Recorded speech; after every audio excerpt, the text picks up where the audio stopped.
शहर से दूर समंदर किनारे किशिल नाम का एक छोटा सा गांव था। समंदर किनारे होने की वजह से उस गांव के सभी लोग मछुआरे थे। समंदर से मछली पकड़कर बेचने का व्यापार करते थे। एक रात किंसुक और चंपक नाम के दो मछुआरे अपनी नाव लेकर समंदर में उतरे और मछलियां पकड़ने लगे। तभी अचानक उनकी नाव को जोर का झटका लगा। तब किंसुक, अरे अरे, ये क्या हो रहा है? चंपक, इतना तेज झटका कैसे लगा होगा नाव को? अरे किंसुक, इतना क्यों डरते हो? हम समंदर में इतनी दूर आए हैं, कोई बड़ी मछली नाव के नीचे से तैरते हुई गई होगी, उसी का झटका लगा होगा। तभी उन दोनों को अंधेरे में भी समंदर के पानी में चमकती हुई बहुत बड़ी पूंछ दिखती है। वो पूंछ उनके नाव के आसपास ही घूम रही होती है। अरे, ये कितनी चमकदार और बड़ी पूंछ है। इस समंदर में इतनी बड़ी मछली तो नहीं है, तो ये पूंछ किसकी होगी? और वो भी इस अमावस की रात के अंधेरे में भी इतनी चमक रही है, जैसे कि सैकड़ों हीरे जड़े हों इस पर। हाँ हाँ चंपक, कितनी सुंदर है ये। मुझे तो लग रहा है ये जरूर जल परी होगी।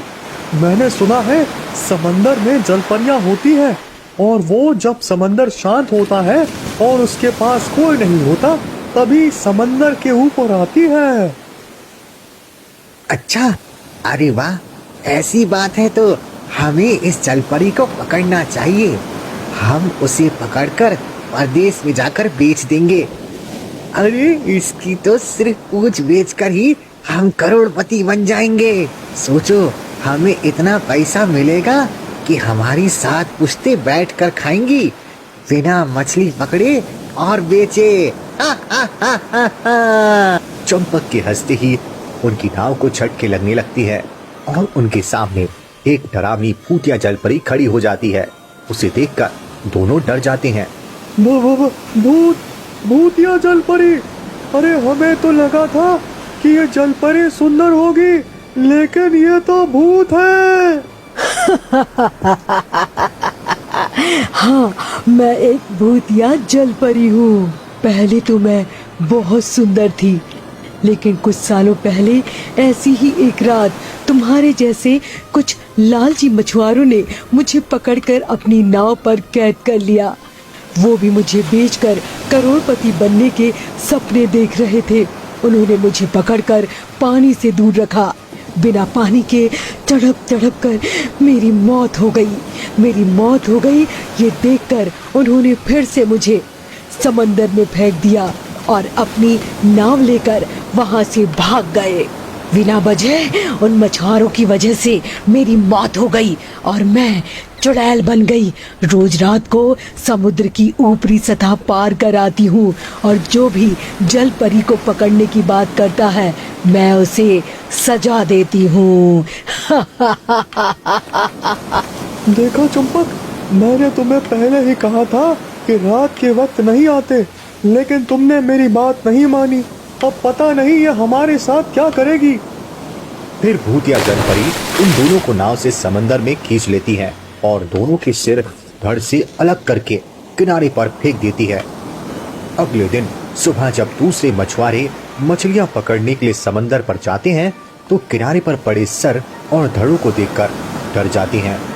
एक बार एक गांव वाला हीरा दूर से जलपरी को मछुआरों को मारते हुए देख लेता है और बाकी गांव वालों को बता देता है।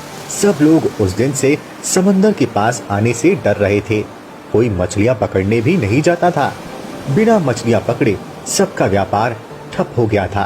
किसी के पास खाने के लिए भी कुछ नहीं बचा था। तब गांव के एक बूढ़े चाचा, देखो, पूरे गांव में व्यापार बंद हो गया है। हम मछुआरे हैं, मछलियां नहीं पकड़ेंगे तो रोजी रोटी कैसे कमाएंगे? हमें कुछ करना ही होगा। हम उस भूतिया जलपरी से डरकर ऐसे घर पर नहीं बैठ सकते। लेकिन चाचा, हम करें तो क्या करें? मेरे पास उस भूतनी की समस्या का एक उपाय है जो हमारे पूर्वज करते थे। उससे ये भूतिया जलपरी जरूर भाग जाएगी। फिर बूढ़े चाचा के साथ सब गांव वाले समंदर किनारे जाते हैं। वहां जाते ही चाचा एक श्रीफल को काला धागा बांधकर हाथ में लेकर कुछ मंत्र पढ़ते हैं और उस श्रीफल पर ढेर सारा कुमकुम डालकर उसे समंदर के पानी में छोड़ देते हैं। श्रीफल पानी में जाते ही भूतिया जल परी जोर जोर से चिल्लाते हुए पानी के बाहर आ जाती है। ये क्या कर दिया तुमने? नहीं छोड़ूंगी मैं तुम लोगों को, नहीं छोड़ूंगी।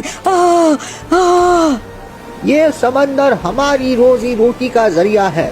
तुमने इसी की दहशत हम सब के मन में भर दी थी, इसीलिए हमें ये उपाय करना पड़ा।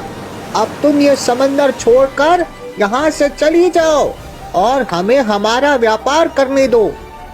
फिर भूतिया जलपरी के शरीर से धुआं उठने लगता है और थोड़ी ही देर में वो गायब हो जाती है। इस तरह की और भी मनोरंजक कहानियाँ देखने के लिए हमारे चैनल को सब्सक्राइब करें और बेल आइकन दबाना ना भूलें।